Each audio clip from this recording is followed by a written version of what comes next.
Welcome back, friends. In today's episode we are going to deal with my lumber storage, and in order to make this a little bit easier I'm going to break this up in 3 categories. And the first category is sheet goods. So in the last 5 years I stored all my plywood in this corner here and I leaned it up against the railing, and you know what, it actually worked quite well.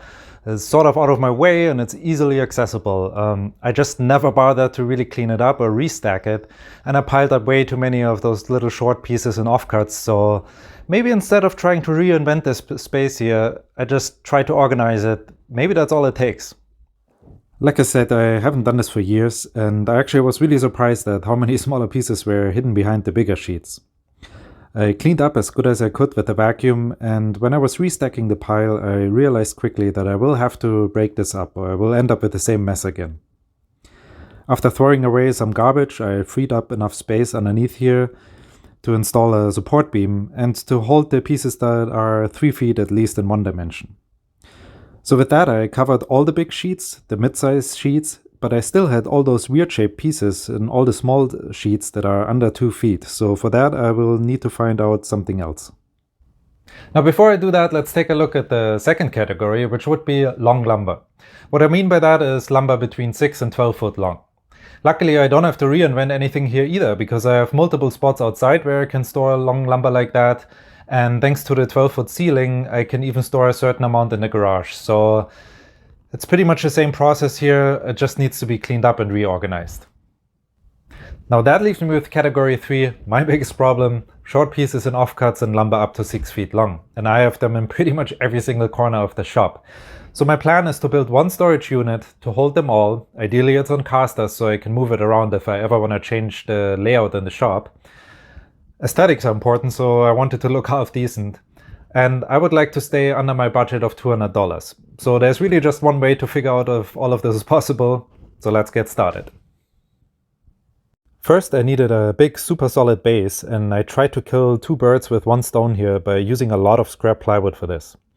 I built this big tray and I started to fill it up with a ton of scraps that I puzzled in there in multiple layers with lots of wood glue in between. And the goal is basically to create a giant 1.5 inch thick piece of plywood that is strong enough to hold hundreds of pounds of lumber.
Alright, now let me walk you through this real quick. We got the steel frame completely made from scrap metal. We got the front and the side panels made from scrap wood, are actually leftovers from the tool chest that I built recently.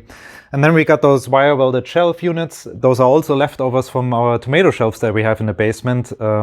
They have a 2-foot spacing in order to hold the grow light and the plants, so we had a couple of those extra and laying around already since years, so I'm really glad we found a purpose finally for them.